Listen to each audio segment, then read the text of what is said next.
Hello everyone, welcome to mini blog. రివాన్స్ కోసం ఉగ్గు ప్రిపేర్ చేసాము. ఇందులో నేను ఏమేమి వేసుకున్నానంటే బియ్యము, ఎర్రపప్పు, కందిపప్పు, మినపప్పు, పెసరపప్పు, ఇంకా బాదము. సో ఇవన్నీ ఫస్టే మంచి వాష్ చేసేసుకొని డ్రై చేసుకున్నాం అనమాట. ఎండకు పెట్టుకోవాలి.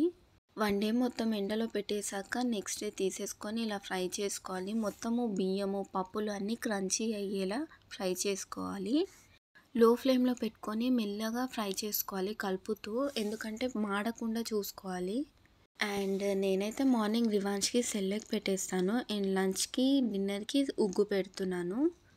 మధ్యలో కొన్ని రోజులు అయ్యాక 1 మంత్ అట్లా కంప్లీట్ అయ్యాక స్నాక్స్ అట్లా స్టార్ట్ చేయమని చెప్పింది డాక్టర్. లో ఫ్లేమ్లో ఇలా ఫ్రై చేసేసుకోవాలన్నమాట. చూస్తేనే మనకు తెలిసిపోతుంది క్రంచీ అయ్యిందో లేదో. ఆ తర్వాత పక్కకి మళ్ళీ జీలకర్ర కొంచెం ఫ్రై చేసుకోవాలి. జీలకర్ర డైజెషన్కి చాలా మంచిది. సో జీలకర్ర కూడా యాడ్ చేసాము. లైట్గా అది కూడా ఫ్రై చేసేసుకున్నాక వామ కూడా యాడ్ చేసుకొని ఫ్రై చేసుకోవాలి. వామ కూడా చాలా మంచిది.